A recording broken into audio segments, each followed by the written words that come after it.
मध्ये क्लास घेत आहे। तर आजच्या क्लासमध्ये आपण बघणार आहे छान असं समई आसन। ह्याचा वापर असा होतो की आपण समई आसन म्हणून यूज करू शकतो किंवा रंगोळी मॅट म्हणून यूज करू शकतो किंवा नैवेद्याच्या खाली जे प्लेटमध्ये नैवेद्य असतं ती प्लेट इथं वर ठेवूनही यूज करू शकतो। तुम्हाला जसा पाहिजे तसा तुम्ही वापर करू शकता। आणि हे बघा ह्याच्यात जे कलर ते 3D लुक वाटत आहे बघा, ते कसे कलर कॉम्बिनेशन द्यायचं आणि ते मी या व्हिडिओतून सांगणार आहे। प्लस हे बघा हे आहे ते कटआउट जे की मी काढलेला आहे, ते एकदम सोप्यात सोप्या पद्धतीत ज्याला ड्रॉइंग येत नाही काही येत नाही ती व्यक्तीही असं कटआउट काढू शकते एका सिंपल ट्रिकने। तर ती आज मी स्पेशल ट्रिक सांगणार आहे। आणि या कटआउटचा एवढाच वापर होत नाही, ह्याचा वापर तुम्ही परत परत यूज करू शकता आणि तुम्ही दुसरीही डिझाईन एकाच कटआउटने करू शकता। तर तुम्ही व्हिडिओ कुठेही स्किप न करता पूर्ण व्हिडिओ बघा, जेणेकरून तुम्हाला म्हणजे पूर्ण माहिती असलेली बरी। जर तुम्ही स्किप केलात किंवा पुढे पुढे केलात तर मगच्या जे मी सांगणारे टिप्स आहेत किंवा काही ज्या गोष्टी असतात त्या तुम्हाला कळणार नाही।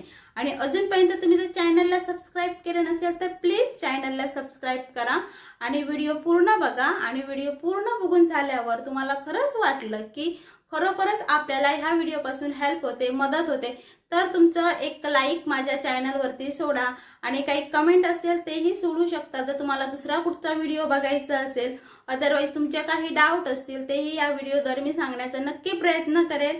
आणि काही जणांचे जे प्रश्न आहेत ते मी व्हिडिओतूनच पूर्ण करते, त्यामुळे व्हिडिओ पूर्ण बघा आणि चॅनलवर नवीन असाल तर सबस्क्राईब करा।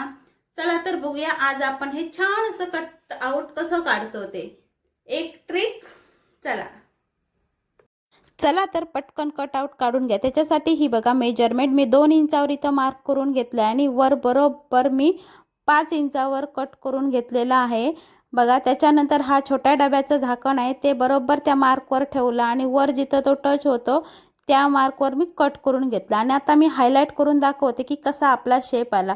मी काहीही केलेलं नाही आहे, शेप हा डब्याच्या झाकणामुळे आलेला आहे बघा तुम्ही। आणि तुम्ही नक्की तुमच्या घरी ट्राय करा आणि मला नक्की कमेंट करून सांगा की असं केल्याने तुमचा शेप आला काय।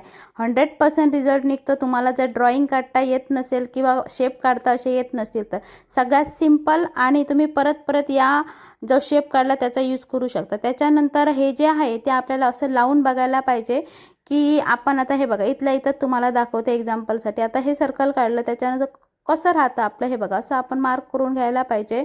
हे बघा सगळ्या पद्धतीने व्यवस्थित, जर कुठे जर आपली मार्जिन सुटत असेल तर आपण ती प्रॉपर पद्धतीने ॲडजस्ट करून घेऊ शकते, कारण फर उलन ही जरा जाड असल्यामुळे ती ॲडजस्ट होते, त्यामुळे काही प्रॉब्लेम नाही। पण असं लावून घेऊन बघायचं, जर क्वचित अंतर सुटत असेल तर ते ॲडजस्ट होतं। हे बघा हा पण एक शेप आहे, बाहेरचा पण बघा आणि आतमधचा पण बघा, त्याद्वारेही आपण काढू शकते।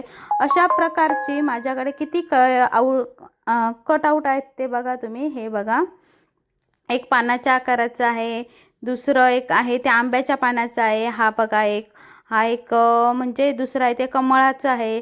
अशा वेगवेगळ्या पद्धतीची मी एकदा आपण काढले की हे आपल्याला परत परत यूज होतात। हे जे वहीचे जे हार्डवाले पुट्टा असतो ना त्याच्यापासून आपण बनवायचं आहे। त्याच्यानंतर खाली बेस म्हणून मी नॉन ओव्हनचा फॅब्रिक घेतलेला आहे आणि त्याच डब्याचं झाकण हे बघा मी खाली ठेवलं आणि चॉकच्या साहाय्याने वर्तुळ असं काढून घेतलं जेणेकरून तुम्हाला दिसण्यासाठी। हे बघा आणि त्याच्यानंतर जो आपण पानाचा शेप काढला आहे तो बघा असा परत एकदा मार्क करून घेते, दाखवते परत, कारण हे चेक केल्याशिवाय तुम्ही डायरेक्ट काढला तर कुठंतरी एक राहिलं तर मग ते मिसमॅच होतं, बरं हे दिसत नाही। त्यामुळे तुम्ही आधी मेजर करून घ्या, ज्या डब्याच्या झाकणाने तुम्ही ते शेप काढला तेच डब्याचं झाकण घ्या, त्यानेकरून माझ्या म्हणजे ह्याच्यानुसार की मला असं वाटतं की ज्याने आपण ते हे कटआउट काढलं त्याच डब्याच्या झाकणाने तुम्ही हे सर्कल पण काढा, तेव्हा ते परफेक्ट बसतं। हे बघा किती छान असा आपला शेप दिसतो। मी चॉकने मुद्दाम दाखवते जेणेकरून तुम्हाला तो जो मी डायग्राम काढते तो स्पष्ट दिसावा, हाच माझा हेतू आहे, त्यासाठी मी काढते। आणि जेव्हा आपला हात आपण ठेवतो तो परफेक्ट ठेवा, घट्ट असं ठेवा, हलता कामा नये, जर हलला तर आपला शेप बिघडू शकतो। हे बघा छानपैकी असं दिसतं आपला हे जे आपण फूल काढणार आहोत। आणि हे जे कट आउट आहेत त्याचा तुम्ही परत रियूज करू शकता आणि त्या आकाराने तुम्ही हाफ मॅट रांगोळीही काढू शकता ह्या सेम शेपने। तुमच्या डोक्यात अजून काय विचार येतील तेही करू शकता किंवा ह्याच्यावर परत एक सर्कल वाढवून तुम्ही हाच कोन वर ठेवून परत त्याची जर कोणाला मोठी रांगोळी पाहिजे असेल 3 फीटची तरीही करू शकता. फक्त जरासा विचार करा तुम्ही. आणि खरंच इथपर्यंत जर तुम्हाला माझा व्हिडिओ आवडला असेल मनापासून तर प्लीज एक लाईक करून टाका. त्याने करून मला पुढचे व्हिडिओ करायला मोटिवेशन मिळतं आणि तुमचाही हेल्प होतेच असं मला वाटत आहे. आणि हे बघा त्याप्रमाणे हे आपण आता कट करून घेत आहोत. आणि हे बघा आपला आता डायग्राम खूप छान असा दिसतो.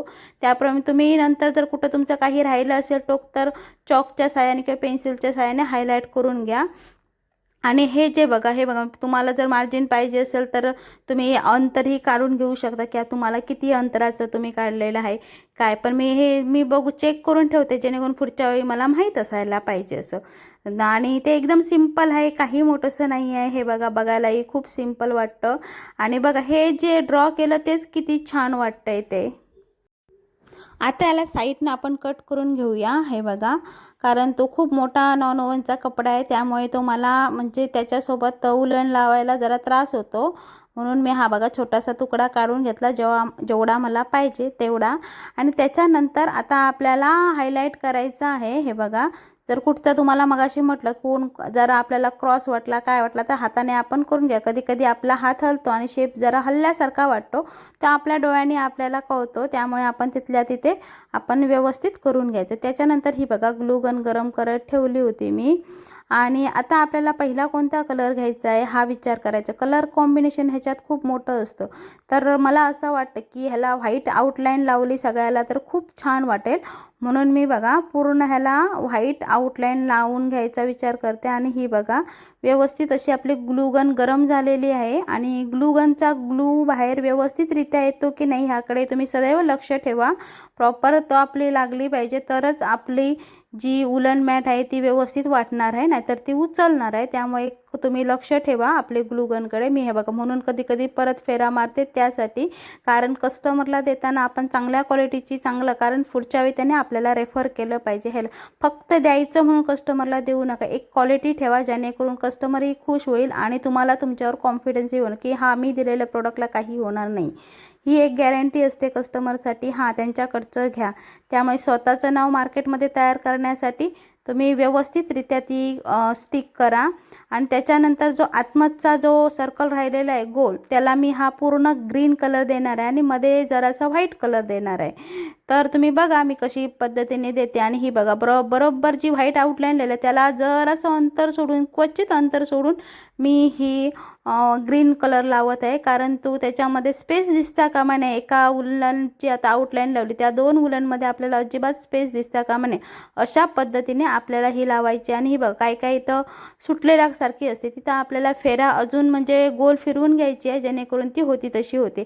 ह्या छोट्या छोट्या टिप्स आहेत, काही गोष्टी आहेत त्या नेहमी तुम्ही लक्षात ठेवा आणि करता करता तुमच्या लक्षातही येईल हे मलाही माहीत आहे. काल मी एक व्हिडिओ अपलोड केला होता की देवघराच्या बाहेर आपण ती पट्टी ठेवतो उंबरठा पट्टी, तर ती कशी म्हणजे स्वस्तिकची मी कशी बनवली काय बनवली. तर एका ताईने त्याच्यावर कमेंट केलं होतं की ताई तुम्ही दरवाजावरची उंबरठा पट्टी 40 इंचाची दाखवा. तर तुम्हाला ताई मी सांगू इच्छिते की ऑलरेडी मी उंबरठा पट्टी 40 इंचाची बनवलेली आहे. तुम्ही बनवू शकता. आणि कस्टमाइज कसं करतात कस्टमरने सांगितल्यावर तेही त्या व्हिडिओत मी सांगितलेलं आहे स्पष्टपणे. तुम्ही एकदा चॅनलवर जाऊन तो व्हिडिओ बघा, तुम्हाला त्यातून माहिती मिळेल. आणि त्याच्यातही तुम्हाला काही जर अडचण वाटली तर नक्की तुम्ही मला मेसेजद्वारे विचारू शकता.